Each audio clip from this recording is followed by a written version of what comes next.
किमात्मकम शब्द, अच्छा। शब्द का स्वरूप किस स्वरूप वाला है। शब्द वर्ण रूप है या उससे भिन्न स्फोट रूप है। मतलब ये दो पक्ष दिए थे। वर्ण के अनित्य होने से और स्फोट के वेदांत मत में स्वीकृत न होने के कारण शब्द जगत का हेतु नहीं हो सकता, ऐसा आक्षेप दे रहे हैं। शब्द जो है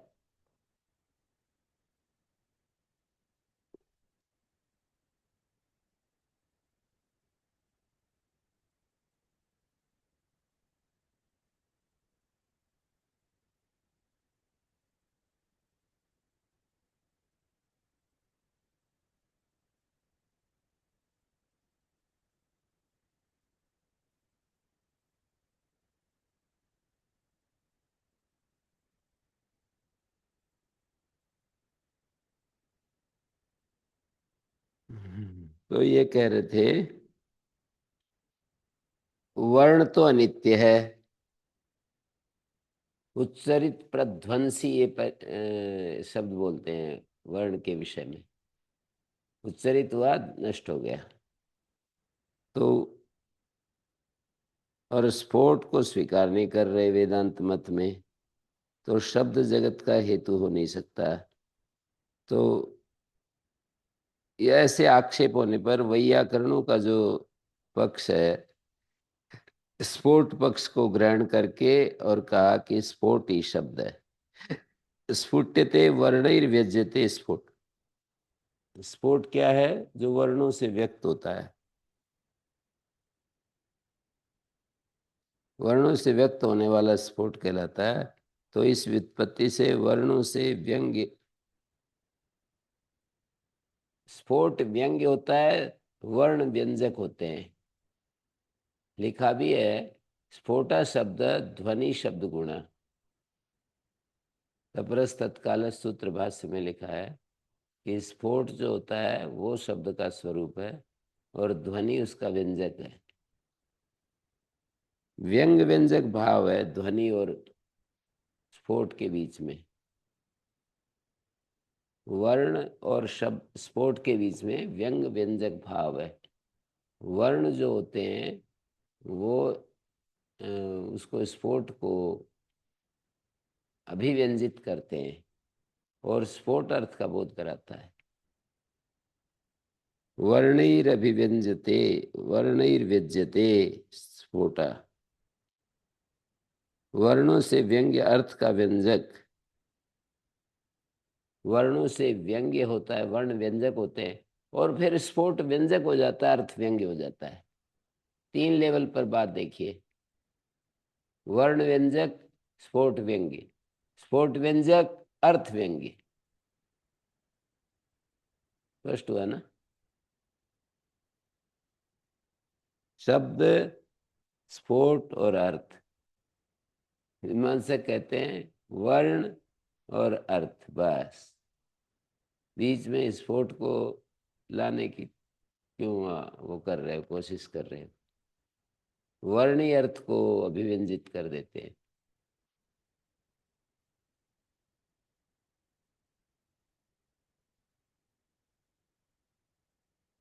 तो वर्णों से व्यंग्य अर्थ का व्यंजक गो आदि शब्द स्फोट है, वो नित्य है।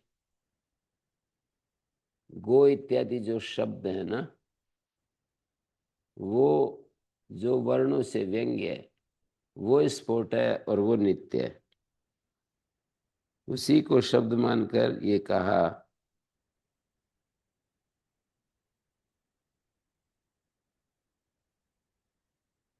शब्द वर्ण रूप है, वैयाकरण कहते हैं।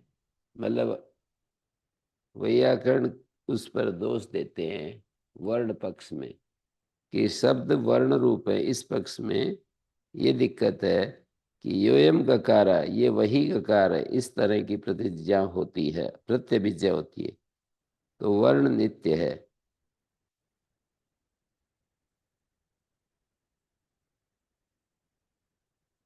मतलब वैयाकरणों ने ये कहा ना कि शब्द वर्ण रूप है, और वर्ण रूप है तो वर्ण उच्चारित पर ध्वंसी है। मतलब दो व्यक्तियों का शास्त्रार्थ चल रहा है, एक कुछ कहता है, दूसरा फिर उसके विरोध में कुछ कहता है। तो वर्ण जो होते हैं उत्पत्ति उत्पत्ति मान है, उत्पन्न होकर के नष्ट हो जाते हैं। तो जो ये कहा था कि नित्य शब्दों से देवादि व्यक्तियों की उत्पत्ति होती है, ये तो बनेगा नहीं, क्योंकि उत्पन्न प्रध्वंसी वर्ण होते हैं। प्रत्येक उच्चारण में अलग अलग उनकी प्रतीति होती है। नित्य चीज तो एक रूप होती है, ये तर्क है। प्रतिवर्ण उत्पन्न प्रध्वंसी वर्ण होते हैं, प्रत्येक उच्चारण में अलग अलग प्रतीति होती है। जो नित्य होगी उसमें अनेक रूपता कैसे आ सकती है।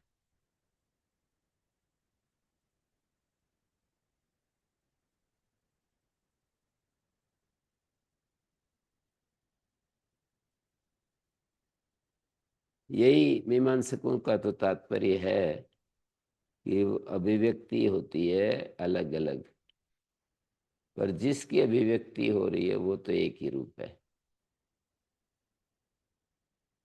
वर्णों की जो अभिव्यक्ति हम ध्वनि के द्वारा करते हैं ना, वर्णों की ध्वनि अभिव्यक्ति करते हैं हम ध्वनि के द्वारा।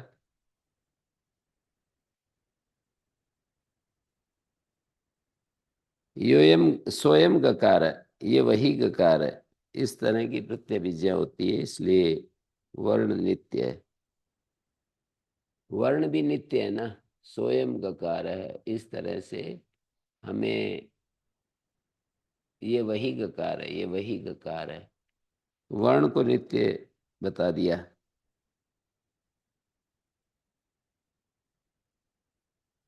प्रत्यभिज्ञा के कारण हम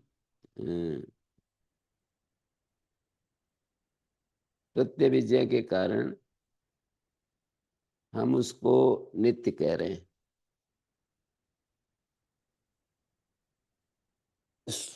स्वयं गकार है, ये वही गकार है, ये वही गकार है, इस तरह से।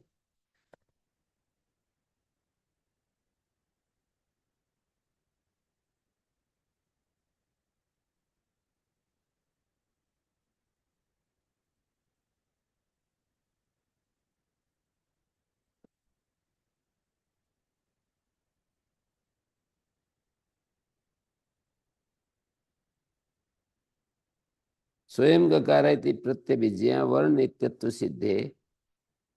वर्ण के नित्यत्व सिद्ध होने से कोई अनुपपत्ति नहीं है, इसलिए उत्पन्न प्रध्वंसिना वर्णा प्रति उच्चारण अन्यथा च प्रतीयमानत्वात्।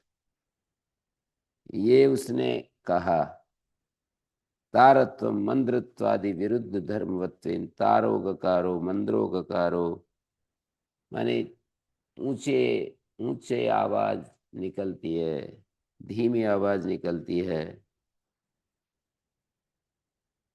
प्रतीयमान जो गकार है उसमें भिन्न अनुमान होता है।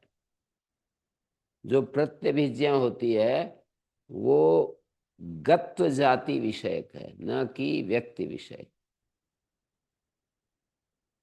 गय के अंदर जो एक जाति रहती है उसकी प्रत्यभिज्ञा होती है।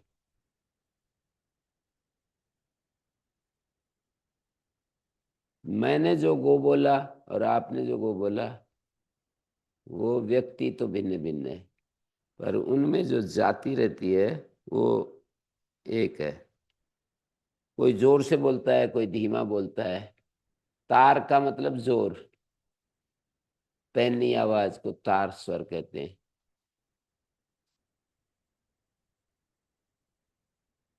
और जो मतलब मंद्र स्वर, थोड़ा धीमा स्वर, तार गकार है, मंद्र गकार है। तो प्रतीयमान जो गकार है भेद का अनुमान हो रहा है, तो प्रत्यभिज्ञा का विषय गत्व जाती है।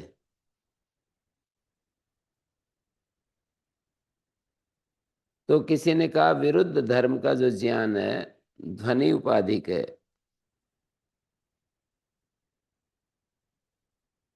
विरुद्ध धर्म गकार में प्रतीत हो रहे हैं ना, ये भ्रम के कारण प्रतीत हो रहे हैं, कोई ऐसा कहे।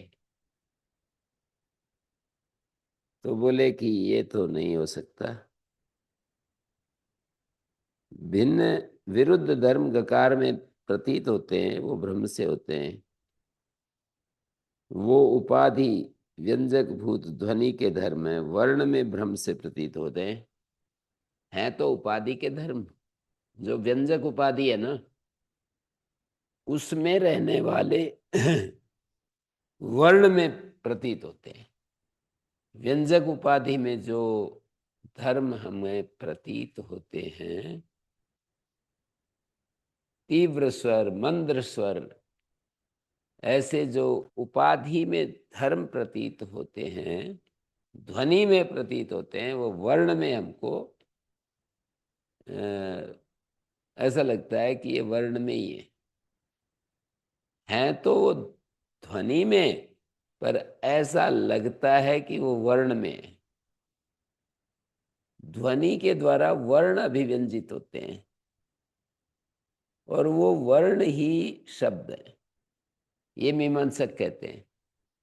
ध्वनि के द्वारा, ध्वनि वर्ण रूप है, ध्वनि के द्वारा स्फोट अभिव्यंजित होता है और वो अर्थ का बोध कराता है, ये वैयाकरण का मत है। ये तो चित्र आ गया कि ध्वनि किसी स्फोट को प्रकट करती है। ध्वनि एक, जैसे वो होती है ना रिले दौड़, रिले दौड़ते हैं तो वो एक झंडी दूसरे को दे देता है, दूसरा आगे को दे देता है। तो ध्वनि हमको स्फोट तक पहुंचाती है, स्फोट अर्थ तक पहुंचाता है। ध्वनि वर्णों तक पहुंचाती है, ये मीमांसक कहते हैं। ध्वनि वर्णों तक पहुंचाती है और वो वर्ण ही तो शब्द है, उसके अतिरिक्त और क्या है।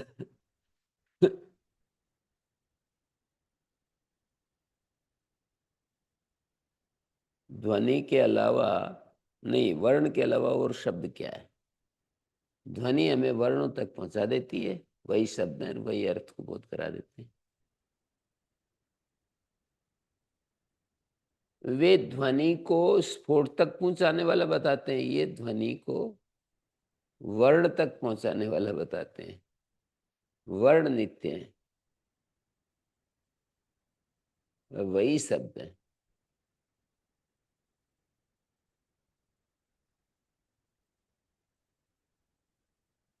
विरुद्ध धर्म का जो ज्ञान हो रहा है वो ध्वनि उपाधिक भ्रम है। तो इसके लिए कहा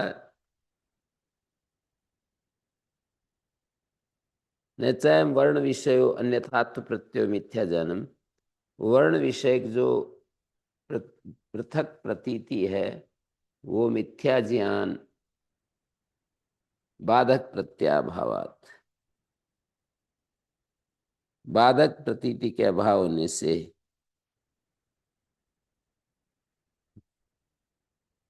वर्णों के अनित्य होने से वे जगत के हेतु नहीं हो सकते। वर्णों को यदि किसी तरह नित्य सिद्ध कर दें तो जगत हेतु मान सकते हैं। वो सदा हैं, आप पहले सृष्टि में भी थे, इसमें भी आगे भी वही रहेंगे। और प्रजापति के मन में वो आते हैं पहले वे शब्द। ब्रह्म जो है सृष्टि का हेतु है, उपादान, और निमित्त क्या है, शब्द, ऐसे कहेंगे।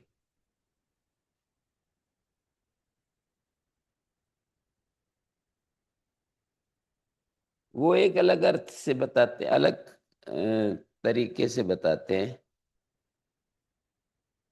उसके बाद भी शब्द की जरूरत है।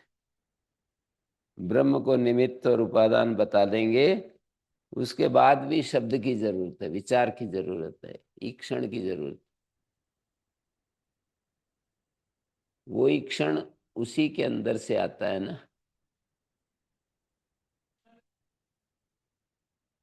हाँ, ईक्षण में शब्द की आवश्यकता है। ईक्षण तो शब्दात्मक ही होगा। ईक्षण जो है शब्दात्मक ही होगा।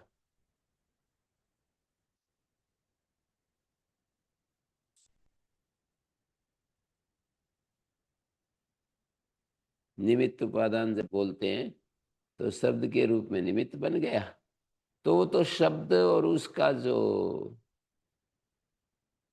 सामर्थ्य, उसकी जो रचना का जो प्रारंभ है वो शब्द से होता है।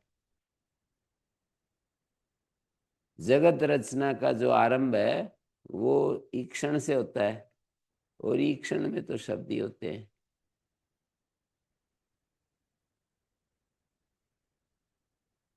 तो मेरे को अभी ये, मैंने उस दिन चर्चा भी की आज गुरु जी से, ये कॉन्सेप्ट अभी इनका क्लियर नहीं हो रहा कि क्या मानव के अंदर जो वृत्ति ज्ञान उत्पन्न हो रहा है ना, वही स्वरूप है ब्रह्म के अंदर भी। उसी तरह से वृत्ति ज्ञान पैदा होता है, या वो कुछ मनुष्य के अंदर जो वृत्तियां पैदा होती हैं उसमें और ब्रह्म में जो शब्द उत्पन्न होते हैं उनमें कुछ फर्क सा बता रहे थे। उस फर्क में ये है कि वो अविद माया उपाधि वाला शब्द ईक्षण होता है, मायोपाधिक ब्रह्म। माया, माया के चलते वो शब्द, माया के चलते, माया उपाधि के चलते वे शब्द आते हैं, और जीव में अविद्या उपाधि के चलते अंतःकरण उपाधि बोलते हैं। अंतःकरण उपाधि, अंतःकरण उपाधि जो है उसमें जीव की वृत्तियां उत्पन्न होती हैं, और उसमें माया उपाधि में, तो माया क्या है? अंतःकरणों का समुदाय ही माया है। और ये बहुत इसमें विचार किया है पहले हमने, कि अंतःकरण में रजोगुण तमोगुण प्रधान है, और अंतःकरण की समष्टि में सत्वगुण प्रधान हो जाता है। ये कैसे होता है?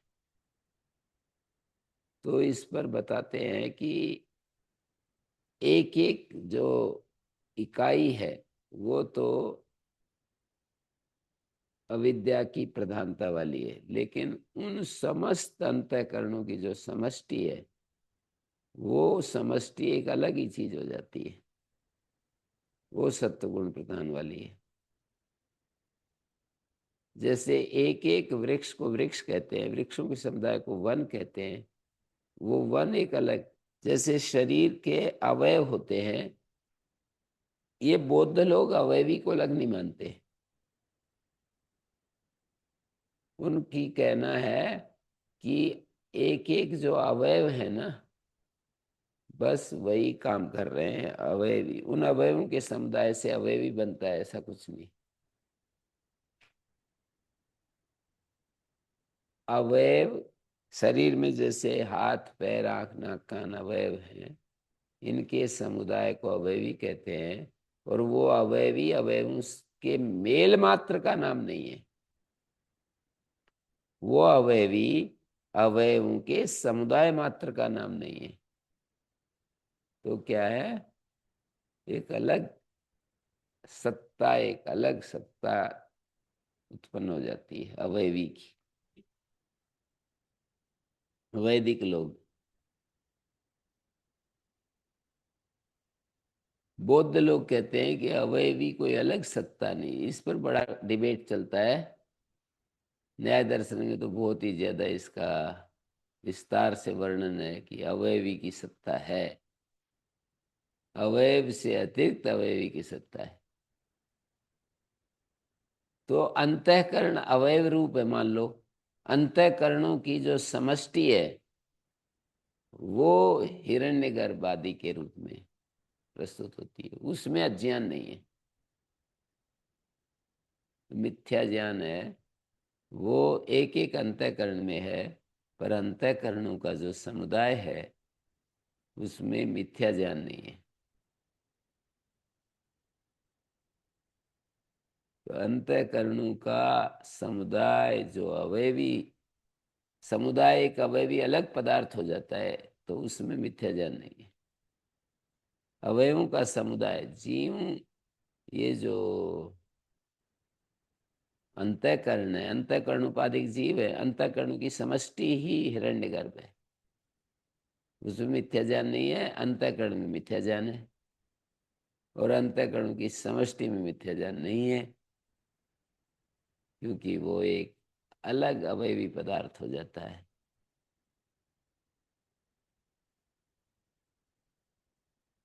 जैसे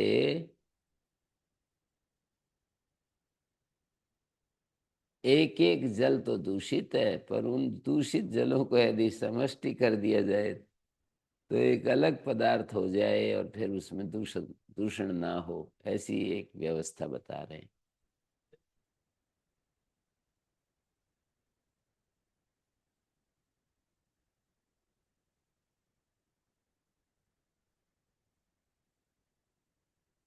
नहीं, वो तो मिट्टी तो फिर वहीं रहेगी। मतलब उनको उदाहरण कोई सिद्ध नहीं कर पा रहा कि अवयव तो अशुद्ध है, पर इस बात में मैंने बहुत चर्चा की है गुरु जी से, पर मेरे को वो नहीं, निष्कर्ष नहीं निकल पाता। चर्चा तो मैंने की है, पहले से ही ये समस्या है कि अवयवों के समुदाय में शुद्धि कहाँ से आ जाती है। जब तक अवयव है तब तक अशुद्धि है, और अवयवों का समुदाय बन जाता है तो वो शुद्ध अवस्था में है। समस्या तो है।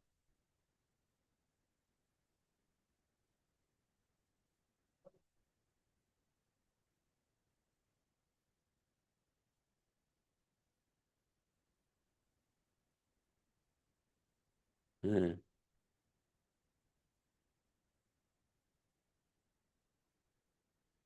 हम्म।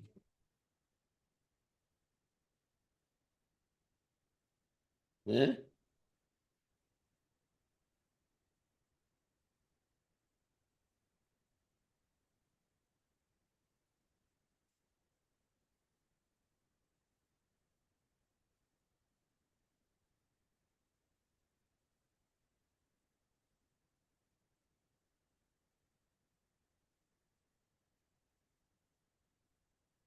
हाँ, ये तो होना तो ऐसा ही कुछ चाहिए।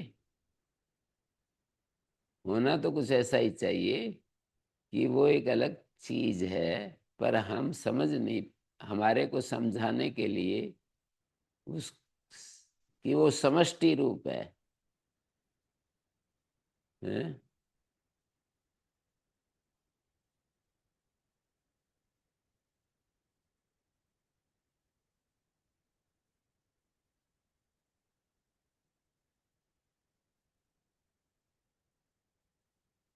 सारी बुद्धियां इकट्ठी हो रही है हिरण्यगर्भ में, अनंत बुद्धियों का समुदाय हिरण्यगर्भ है।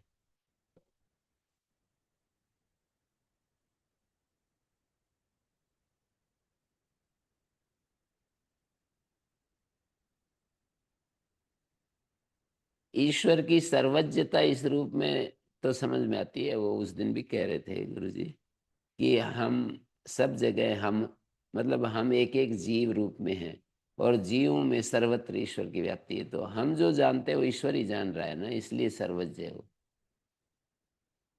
हमारे अंदर जो ज्ञान आता है उतना ज्ञान वो जान रहा है, फिर दूसरे में अधिक आता है, तीसरे में अधिक आता है, तो एक ही साथ उसकी सर्वज्ञता इस तरह होती है।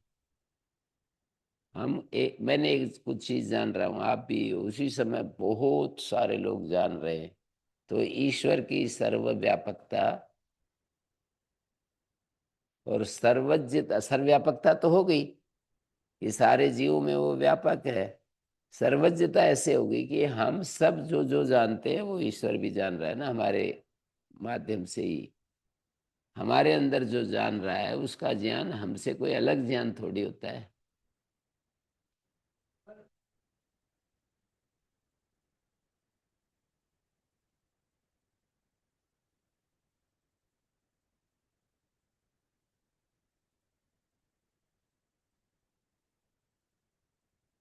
नहीं तो मनुष्य की बुद्धि में जो सामर्थ्य है, यस्मिन ऋचा साम यजुंसी, हमारी बुद्धि में ऋक यजु साम सारे हैं, तो वो सामर्थ्य अनभिव्यक्त रूप में है ना हमारी बुद्धियों में।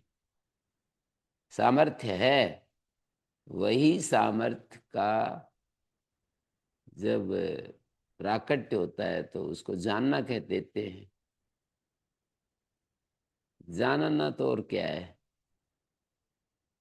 हमारी बुद्धियों में जो सामर्थ्य है जानने का, वही जब जानने की क्रिया के रूप में प्रकट होता है तो उसको हम कहते हैं कि हम जान रहे हैं।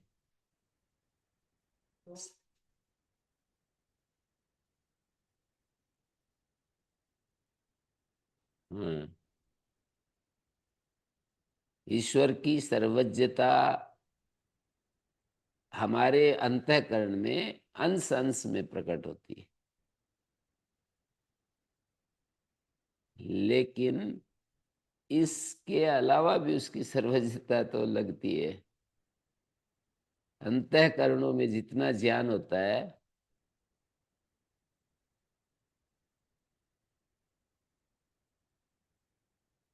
मतलब कोई एक ऐसी सत्ता, कोई एक ऐसी सत्ता है जो हमारे अंदर चल रहे सारे व्यापार को जान रही है कि हम क्या कर रहे हैं।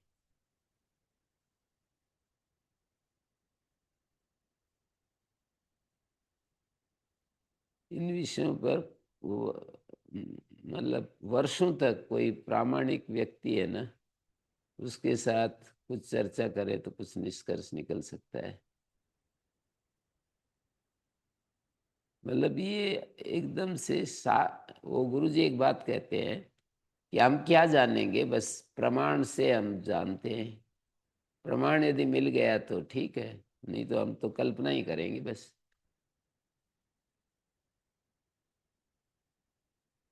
कल्पनाओं से जो हमारी समझ में आ जाता है हम कहते हैं कि हमने जाना। हमारी बुद्धि का प्रयोग करके हम किसी किसी निष्कर्ष पर पहुंचते रहते हैं ना, उसी को हम सत्य मानते रहते हैं। एक आदमी कुछ सच मानता है, दूसरा कुछ मानता है? ऐसे मानते हैं कि बिल्कुल मैं जो मानता हूं वही सही है, दूसरा बिल्कुल गलत है? निश्चय के साथ मानते हैं। बिल्कुल अनपढ़ आदमी भी, जैसे ये है ना कोई रामपाल जी वगैरह, अनपढ़ आदमी भी ऐसे बोलते हैं कि अ, स्वामी दयानंद जी की भी गलती निकालते रहते हैं। मतलब एक सर्वज्ञ व्यक्ति की और एक बिल्कुल अल्पज्ञ व्यक्ति है, गलती निकालता रहता है। आकाश पाताल जैसे ज्ञान का अंतर है उनका।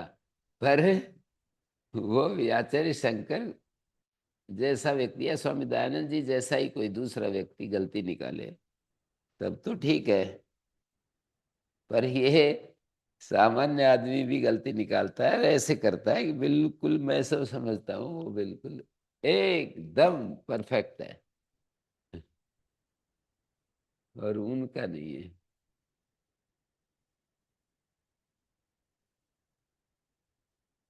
तो ये जो है ना, बड़ा खेल है। मैं तो काफी देखता रहता हूँ, क्योंकि देखो ये व्यापक रूप से है ये।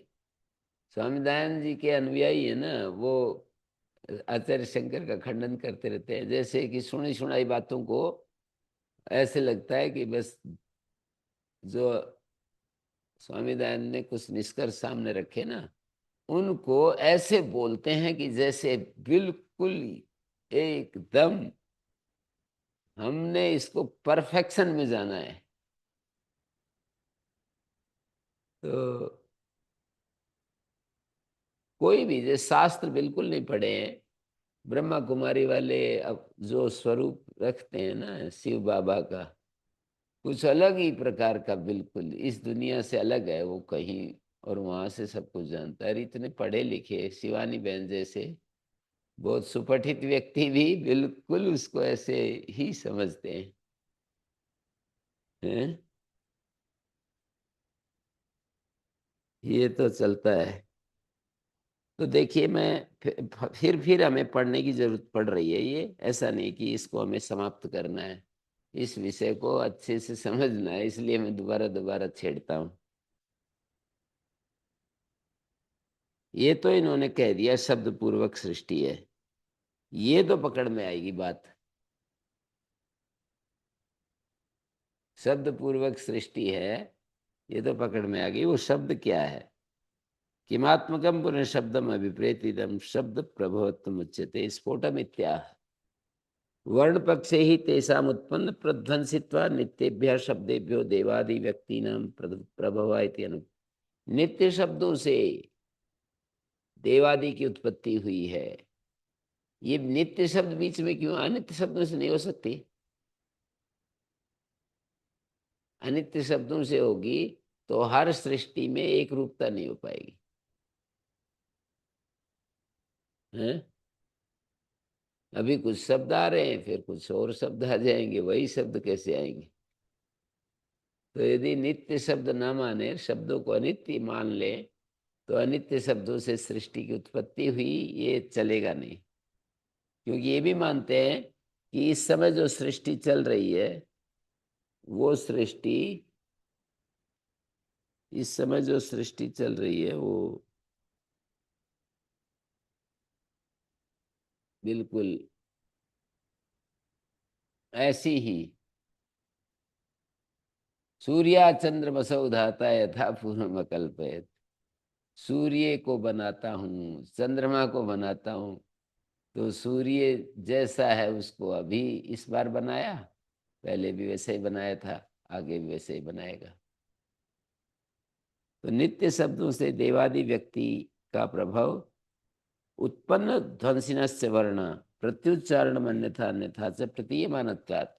प्रत्येक उच्चारण में अलग अलग प्रतीत होते हैं।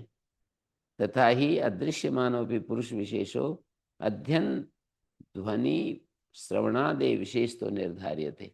अध्ययन ध्वनि के श्रवण से विशेष रूप से निर्धारित हो जाता है कि अमुक व्यक्ति बोल रहा है।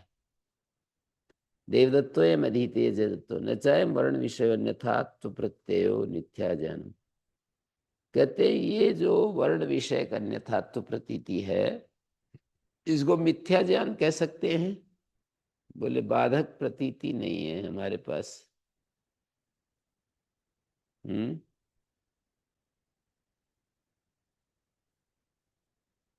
ये कह रहे हैं कि ये जो वर्ण विषय अन्यथात्व प्रतीति हो रही है ना, ये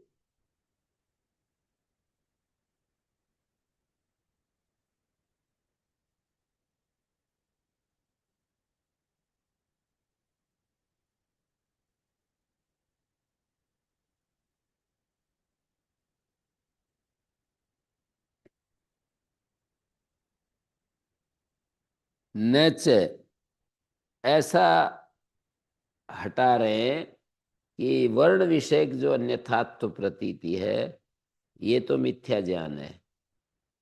मिथ्या ज्ञान का मतलब भ्रम है। मिथ्या ज्ञान तो भ्रम रूप ही होता है। विपर्य मिथ्या ज्ञानम। और ब्रह्म ज्ञान जो है, रज्जु में सर्प प्रतीति भ्रम ज्ञान है। रज्जु में रज्जु ज्ञान जो है सही ज्ञान है। तो वर्ण विषयक जो अन्यथात्व प्रतीति हो रही है हमारे को कि ये अलग वर्ण है, ये अलग वर्ण बोले जा रहे हैं, ये अलग वर्ण बोले जा रहे हैं, ये जो प्रतीति हो रही है ना, ये भ्रम से हमारे को ऐसा लग रहा है।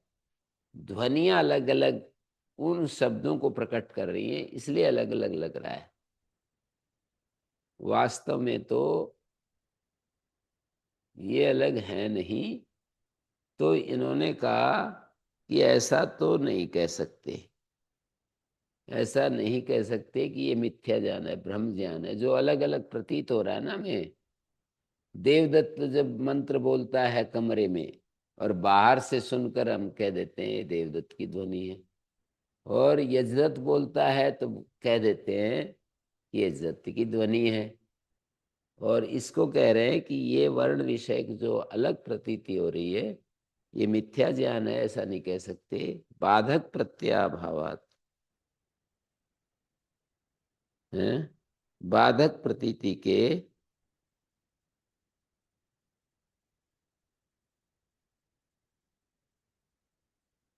ध्वनि उपाधिक भ्रम है। तो बोले न चाहे वर्ण विषय अन्यथात्व प्रत्ययो मिथ्या ज्ञान, इसको मिथ्या ज्ञान नहीं कह सकते बाधक प्रतीति के अभाव होने से।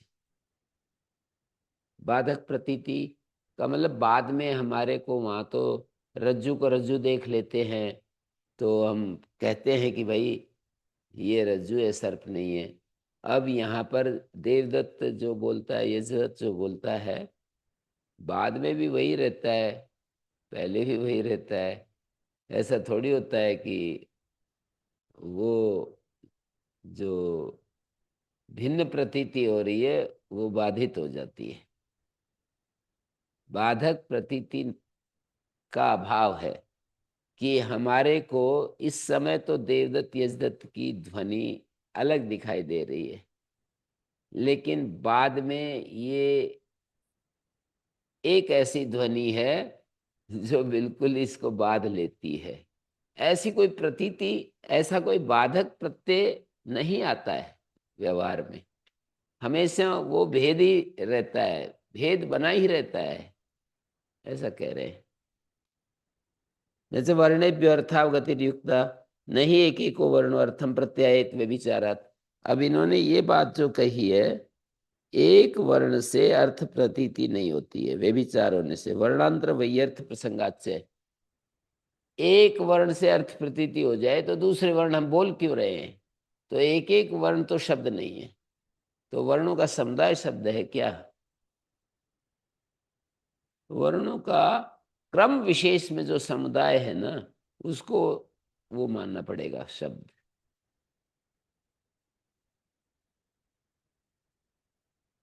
एक वर्ण से अर्थ की प्रतीति नहीं होती, दूसरे वर्ण व्यर्थ हो जाएंगे, तो वर्णों का समुदाय अर्थबोधक हो। इसमें दिक्कत क्या आती है? वर्णों का समुदाय मान लो, एक एक वर्ण शब्द नहीं है और दूसरे वर्ण व्यर्थ हो जाएंगे, ऐसा यदि दिक्कत हो रही है तो वर्णों का समुदाय मान लो। बोले वर्णों का समुदाय नहीं हो पाता, यही तो समस्या है। एक एक क्रम से वर्ण उच्चारित होते हैं, वर्णों का समुदाय कैसे बनेगा? यही मूल समस्या है इनकी। इसका उत्तर तो देंगे, पर अभी जो समस्या है कि एक एक वर्ण तो ठीक है, हम नहीं मानते हैं कि एक एक वर्ण से शब्द है, ऐसा नहीं मानते। वर्ण समुदाय नहीं बन पाएगा, कैसे आप वर्ण का समुदाय बनाओगे? हम्म।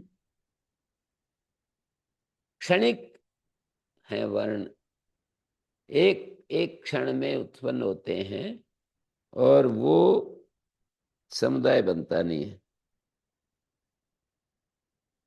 तो बोले संस्कार लक्षण अपूर्व के द्वारा साहित्य आ जाएगा, ऐसे बोल रहे हैं। संस्कार रूप वर्णों का स्वतः समुदाय नहीं बन सकता, तो भी जैसे आग्नेय आदि यागों का अपूर्व द्वारा समुदाय होता है।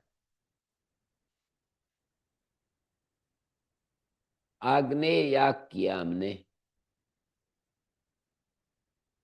तो यूं कह रहे हैं व्याख्याकार ने कहा ये बात कि एक आग ने अग्नि देवता वाला याग किया, रोजाना किया, रोज करते करते उनका एक समुदाय बन जाता है। फिर वो जो है हमें फल देता है। हमने रोज दान दिया, रोज दान दिया, उसका जो समुदाय बन जाएगा वो एक अलग समुदाय बन जाएगा। रोज हम किसी चीज का अभ्यास करते हैं, करते करते उसका जो समुदाय बनेगा ना, संस्कार के माध्यम से, संस्कार के माध्यम से, तो यागों का अपूर्व के द्वारा समुदाय हो जाएगा। संस्कार रूप अपूर्व द्वारा वर्णों का समुदाय बन जाएगा, संस्कार के माध्यम से। तो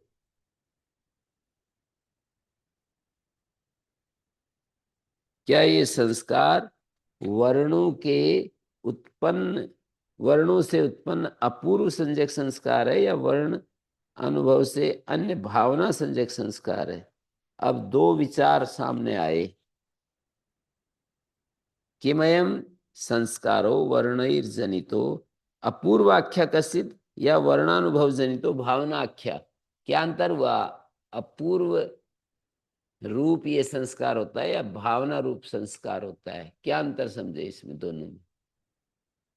अपूर्व तो वो होता है जैसे हम पुण्य पाप करते हैं, तो एक अपूर्व धर्म अधर्म के रूप में हमारी आत्मा में पहले नहीं था और अब उत्पन्न हो गया, या वो भावना रूप संस्कार होता है। भावना रूप संस्कार का मतलब एक बार बार किसी, जैसे अभ्रक को घिसा, उसमें नींबू रस निचोड़ा, तो ऐसे उसको फिर रगड़ा, तो उसमें नीम, उसकी भावना आ गई। भावना कैसे आती है? जैसे कोई आयुर्वेद में औषध बनाते हैं, तो एलोवेरा का रस उसमें डाला, स्वर्ण बनाता, स्वर्ण भस्म बनाते हैं, उसमें स्वर्ण को जलाया, पारा मिलाया उसमें, पारा, फिर उसको जलाया,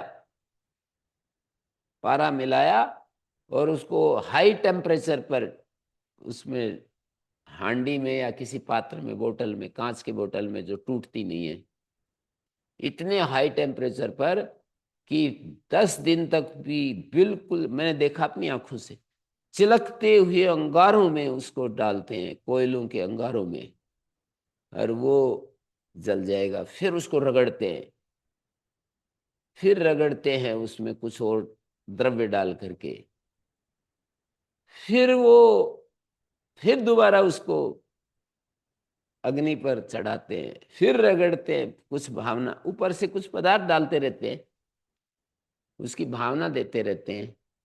उस भावना से फिर वो, ये वाला रूप है संस्कार, भावना रूप संस्कार है, अर्थात शब्दों से वो भावना पैदा होती है, या कोई अपूर्व संस्कार है, कोई ये यज्ञ करने से जैसे अपूर्व संस्कार पैदा हो गया, या जैसे औषध में किसी दूसरे पदार्थ की भावना डाल दी जाती है। नींबू का रस या एलोवेरा का रस जो है, वो उसकी भावना देते हैं, नींबू के रस की या एलोवेरा, समझने के लिए शब्द बोल रहा हूं, और करते भी ऐसे ही। नींबू के रस की भावना दो भाई, इतनी 100 बार नींबू के रस की भावना दो। नींबू के, आंवला है जैसे, ये समझ में आएगा आपको। आंवला का चूर्ण बनाया, आंवला का चूर्ण बनाया मतलब कैसे बनाया? आंवला को पीस दिया, आंवला का चूर्ण बनाया। सर्दी में जब आंवला का रस आता है ना, तो उस रस को निकाल कर उस आंवले के चूर्ण में मिला दिया। वो जब सूखने की स्थिति में आया, सूख गया, फिर उसको घिसा, फिर रस निकाल करके आंवला उसमें डाल दिया, ऐसे 100 बार रिपीट किया। इसको बोलते हैं आमल की रसायन।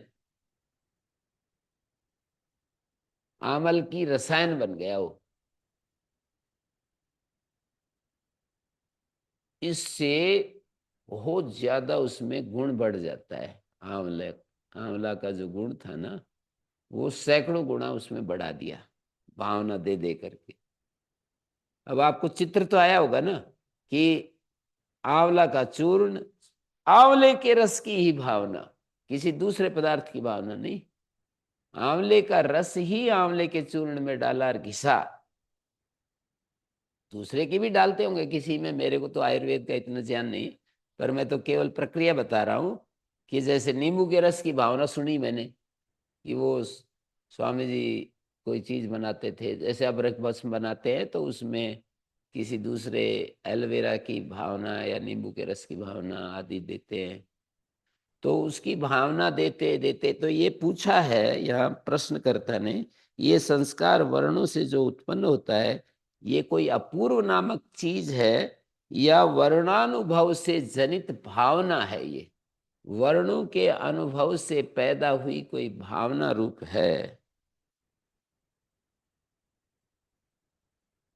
अपूर्व द्वारा वर्णों का समुदाय बन जाता है, तो ये संस्कार मानी संस्कार रूप अपूर्व द्वारा वर्णों का समुदाय बन सकता है।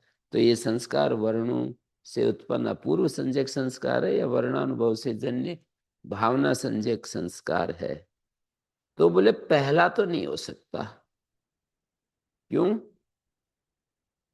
अपूर्व रूप अपूर्व संज्ञक संस्कार तो नहीं हो सकता। क्यों नहीं हो सकता? क्योंकि उसमें कोई प्रमाण नहीं है, ये उत्तर दे दिया।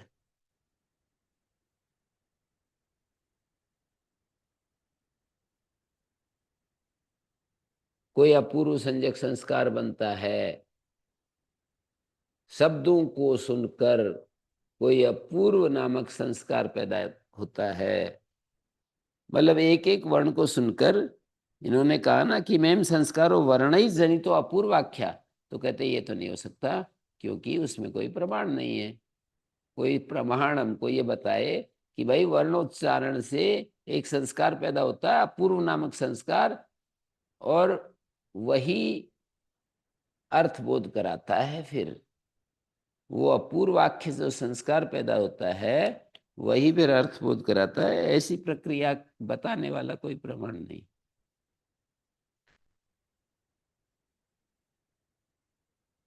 तो फिर दूसरा होगा फिर वर्णानुभव जनित भावनाख्य संस्कार, उसको भी बताएंगे। संस्कार सहित शब्द, संस्कार सहित शब्द ज्ञात एव अर्थधि हेतु संबंध ग्रहणम अपेक्ष बोधकत्वा धूमादिवत।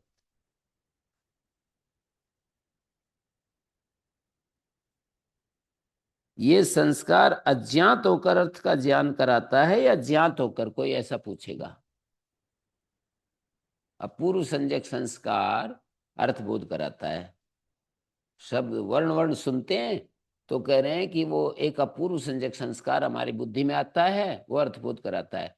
तो बोलो वो संस्कार अज्ञात अवस्था होकर के बोध कराता है या ज्ञात होकर बोध कराता है? तो ये तो कल्पना नहीं करेंगे अज्ञात होकर वाला। तो संस्कार जो है अज्ञात होकर के कार्य अर्थ का बोध कराता है, अर्थ का ज्ञान कराता है ज्ञात होकर। पहला पक्ष तो ठीक नहीं है। क्यों? संस्कार सहित शब्द ज्ञात होकर ही अर्थ की प्रतीति कराता है। अज्ञात जो हमारे जानकारी में नहीं है वो अर्थबोध थोड़ी कराता है। कुछ भी अपूर्व पैदा हो गया मान लीजिए शब्द बोलने से या उसको सुनने से, तो वो अज्ञात रहता हुआ अर्थबोध करा दे, ऐसी कल्पना हमारे को भी नहीं आती समझ में कि ऐसे कैसे होगा।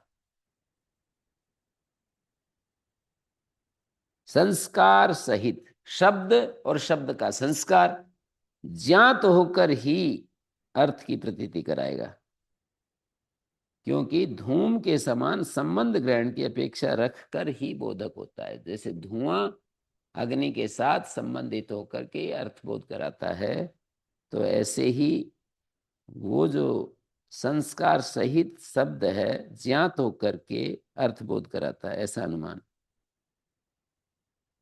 तो यदि संस्कार ज्ञात होकर अर्थ की प्रतीति कराता है तो वो प्रत्यक्ष से ज्ञात होता है या अनुमान से ज्ञात होता है? कार्य लिंग, कार्य को देख करके उसको आप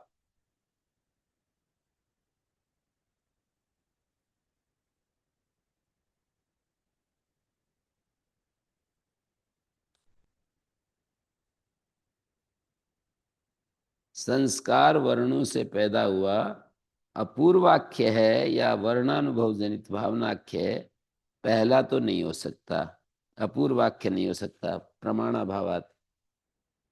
एक और समस्या, अज्ञात या ज्ञात अर्थ बोध का हेतु बनता है, तो अज्ञात तो नहीं हो सकता। संस्कार सहित शब्द ज्ञात ही अर्थधी का अर्थबोध का हेतु है, तो ज्ञात होकर भी क्या प्रत्यक्ष से ज्ञात होकर के वो अर्थबोध कराता है, या कार्य के आधार पर, कार्य को देख करके आपने अनुमान कर लिया कि कुछ न कुछ तो हो गया है, अर्थबोध हो रहा है, इस कार्य को देखकर हमें अर्थबोध होता है ना शब्द सुनकर, तो इससे अनुमान कर लिया कि इससे पहले वाली प्रक्रिया कुछ हो गई है, घटित हो गई है, हमें नहीं पता चल रहा है, ज्ञात हुई है, पर कार्य को देख करके उसका हमने अनुमान किया।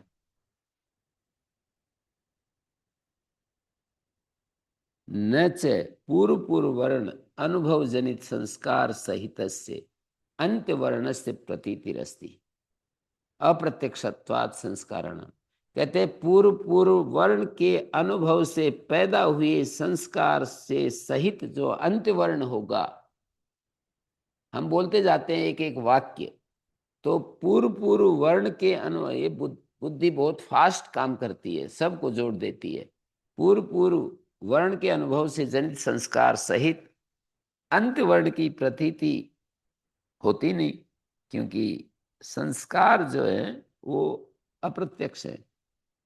और आप ये कहो कि कार्य प्रत्यायित अर्थबोध जो हो रहा है उससे प्रत्यायित बोधित जो संस्कार हैं, ज्ञापित कार्य से बोधित जो संस्कार हैं, उन संस्कारों के सहित अंतिम वर्ण अर्थ का बोध करा देगा, तो ये बात भी नहीं बनेगी संस्कार कार्यस्यापि स्मरणस्य क्रमवर्तित्वात्। संस्कार का जो कार्य है, संस्कार का कार्य क्या है? स्मरण। हमारे को जो स्मरण होता है वो संस्कार के कार्य के रूप में ही होता है, वो क्रमवर्तित होगा, एक एक क्रम से ही गुजर करके होगा। ये सारी बातें हमारे दिमाग में रहेंगी तो आगे जो भाष्य पढ़ेंगे वो स्पष्ट आ जाएगा।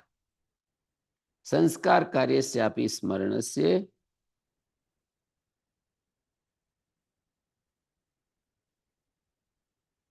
वो जो है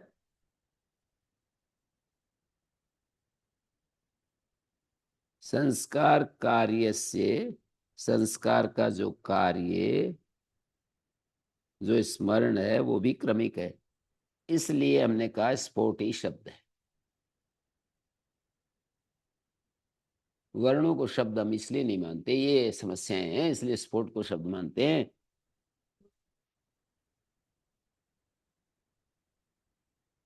नहीं, स्फोट शब्द है संस्कारों, वो तो आगे दिखा रहे हैं अपने आप ही। सच है, वो स्फोट क्या है? एक एक वर्ण प्रत्याहित संस्कार बीजे, एक एक वर्ण के प्रतीति से, जिसमें एक एक वर्ण की प्रतीति ने जिसमें संस्कार रूप बीज डाल दिया। एक एक वर्ण प्रत्या, एक एक वर्ण प्रत्यय, प्रत्यय मानी प्रतीति से आहित डाला है संस्कार का बीज जिसमें, अंत्यवर्ण से, अंतवर्ण की प्रतीति से उत्पन्न हो गया है परिपाक जिसमें।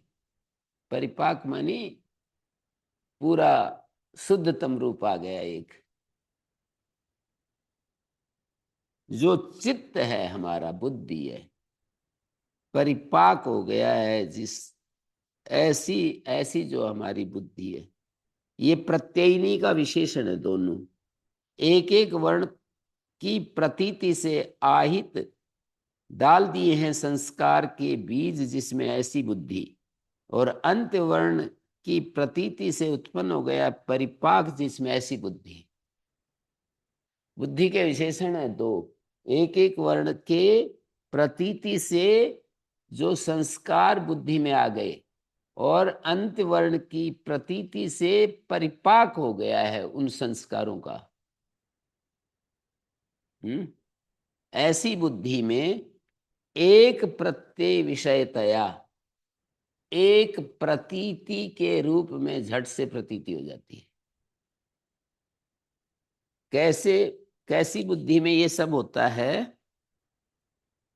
कहते हैं एक एक वर्ण की प्रतीति जिसमें संस्कार रूप बीज डाला है, और अंत वर्ण की प्रतीति जिसमें परिपाक उत्पन्न हुआ है, ऐसी बुद्धि में एक प्रतीति के विषय रूप से कोई एक प्रतीति हो जाती है, उससे वो स्फोट झट प्रकट हो जाता है। मानी अर्थ को प्रकट कराने वाला एक स्फोट प्रकट हो जाता है झट से। न चायम एक प्रत्यो वर्ण विषय स्मृति।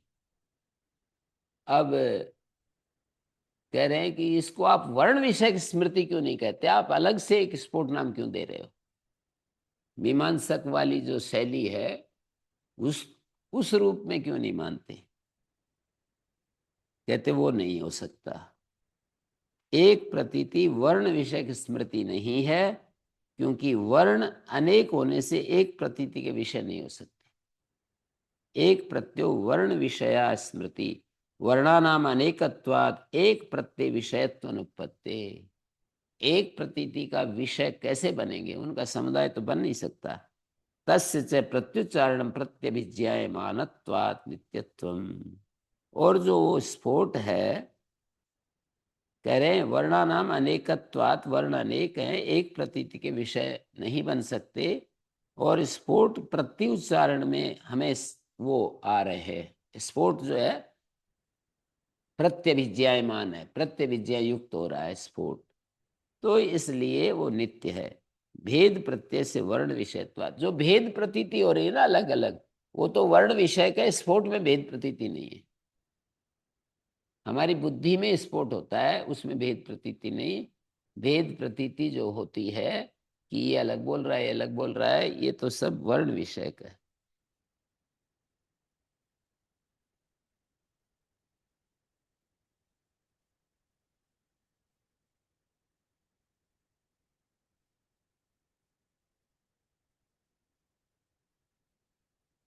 तो तस्मा नित्यात् शब्दात्, उस नित्य शब्द से स्फोट रूपात अभिधायकात, स्फोट रूप जो अभिधायक शब्द है, क्रियाकारक फल लक्षणम जगद अभिधेय भूतम प्रभवती। क्रियाकारक फल लक्षण ये जगत अभिधेय रूप में, शब्द अभिधायक है, वाचक है, और अभिधेय का मतलब वाच्य रूप ये जगत प्रकट होता है, उत्पन्न होता है। आचार्य अब ये तो पूर्व पक्ष तक की बातें कह दी। वर्णा एव तो शब्द इति भगवान उपवर्षा, भगवान उपवर्ष कहते हैं कि वर्ण ही शब्द हैं। तो बोले अभी तो कहा था उत्पन्न प्रध्वंसित्वे वर्णानाम उक्तम, वर्णों को उत्पन्न होने वाला नष्ट होने वाला बताया था। कैसे ये नित्यत्व कैसे वर्णों में दिखाओगे? नहीं नहीं, तैविति प्रत्यभिज्ञानात्, वे ही वही हमको प्रत्यभिज्ञात हो रहे हैं ना, तो इससे अनित्य नहीं है। जैसे हम बोलते जा रहे हैं और उन्हीं वर्णों की प्रत्यभिज्ञा होती जाती है। मैंने गो शब्द बोला, फिर थोड़ी देर बाद किसी प्रसंग में फिर बोला कि गाय ने, उस गाय का दूध खराब हो गया है, उसका इलाज कराओ। फिर थोड़ी देर बाद गाय का दूध लेकर के गए या नहीं गए। तो वही वही हमें अनुभव हो रहा है बार बार। सादृश्यात प्रत्यभिज्ञानम केशादिषु इव इति चेत। केशादि की तरह सादृश्य से प्रत्यभिज्ञान होता है। जैसे केश काट दिए, 2 महीने बाद फिर आ गए, तो वही केश तो हैं, सादृश्य के कारण से अभी प्रत्यभिज्ञा हो जाती है। नहीं नहीं नहीं, ऐसा नहीं होगा। प्रत्यभिज्ञान से प्रमाणांतरेण बाधन उत्पत्ति। प्रत्यभिज्ञा का किसी दूसरे प्रमाण से बाध कभी नहीं होता है। यहां प्रत्यभिज्ञा का बाधक कोई प्रमाण नहीं है, हैं? बोले प्रत्यभिज्ञानम आकृति निमित्तम इति चेत। प्रत्यभिज्ञा आकृति के कारण हो रही है, आकृति के कारण। व्यक्ति प्रत्यभिज्ञान, हमेशा व्यक्ति की प्रत्यभिज्ञा होती है, आकृति की प्रत्यभिज्ञा नहीं होती है। नहीं प्रत्युच्चारणम गवादि व्यक्तिवद अन्य अन्य वर्ण व्यक्तया प्रतीयरन तत आकृति निमित्तम प्रत्यभिज्ञानम स्यात्। नहीं, यदि, हाँ यदि, कहते यदि प्रत्येक उच्चारण में गवादी व्यक्ति के समान अन्य अन्य वर्ण व्यक्तियां प्रतीत हों, तो आकृति निमित्त प्रत्यभिज्ञान हो सकता है। न तो ये तदस्ति वर्ण व्यक्त्या एव ही प्रत्युच्चारणम प्रत्यभिज्ञायन्ते। एक तर्क दिया जी, यदि प्रत्येक उच्चारण में गो आदि व्यक्ति के समान गवादी व्यक्तिवत अन्य अन्य वर्ण व्यक्ति की प्रतीति हो, गवादी व्यक्ति समझे, प्रत्येक उच्चारण में गो आदि व्यक्ति के समान अन्य अन्य वर्ण व्यक्ति की प्रतीति हो। जैसे गो व्यक्ति प्रत्येक उच्चारण में अलग प्रतीत हो रही है, ऐसे ही अन्य अन्य वर्ण व्यक्ति की प्रतीति हो। अन्य अन्य वर्ण व्यक्ति की तो प्रतीति होती ही नहीं है। अन्य अन्य वर्ण व्यक्त्या प्रतीरन तथा आकृति निमित्तम, क्योंकि आकृति अनेकों में एकत्व की प्रतीति कराती है, भिन्नों में अभिन्नत्व की प्रतीति कराती है। आकृति को जानने के लिए कई सारी चीजें पहले होनी चाहिए, तब हमें आकृति होती है। भिन्नेषु अभिन्नम छिन्नेषु अच्छिन्नम, एक के चले जाने पर आकृति नष्ट नहीं होती, और भिन्न भिन्नों में भी भिन्न भिन्न पदार्थों में अभिन्न रूप से रहती है। तो अन्य वर्ण व्यक्तया प्रतीरन तथा आकृति निमित्तम प्रत्यभिज्ञानम स्यात् न तो एतदस्ति वर्ण व्यक्तया एव ही प्रत्युच्चारणम प्रत्यभिज्ञायन्ते। वर्ण व्यक्तियां ही प्रत्येक उच्चारण में प्रत्यभिज्ञायन्ते। वर्ण व्यक्तया एव ही प्रत्युच्चारणम, वर्ण व्यक्तियां प्रत्येक उच्चारण में प्रत्यभिज्ञायन्ते। प्रत्येक उच्चारण में वर्ण व्यक्तियों, प्रत्येक उच्चारण में वर्ण व्यक्ति की ही प्रत्यभिज्ञा होती है, आकृति की प्रत्यभिज्ञा नहीं होती है। द्विर गो शब्द उच्चारिता इति ही प्रतिपात प्रत्यर, न तो 2 गो शब्दों, 2 बार गो शब्द आया इसके भाषण में, 3 बार गो शब्द आया, 3 गो शब्द आए ऐसे प्रतीति नहीं होती है। ननु वर्णापि उच्चारण भेदेन भिन्ना प्रतीयन्ते। कहते वर्ण भी तो, उच्चारण भेद से वर्ण भी अलग अलग प्रतीत होते हैं। देवदत्त यजदत्त और अध्ययन ध्वनि श्रवणादेव भेद प्रतीते रीति उत्तम, ये कहा ना। देवदत्त यजदत्त के अध्ययन ध्वनि के, अध्ययन ध्वनि श्रवणात्, अध्ययन ध्वनि के सुनने से उनका भेद प्रतीत होता है, ऐसा कहा। अत्र विधीयते, इस विषय में ये कहना है, सती वर्ण विषय निश्चिते प्रत्यभिज्ञाने संयोग विभाग, ये कल करते हैं। अत्र अभिधीयते, यहां से कल करते हैं। ननु वर्णापि उच्चारण भेदेन भिन्ना प्रतीयन्ते देवदत्त यजदत्तयोर अध्ययन ध्वनि श्रवणादे भेद प्रतीते रीति उत्तम। ओम शांति शांति।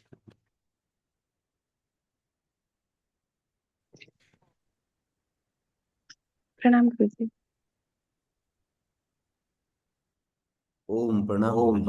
प्रणाम। ओम प्रणाम।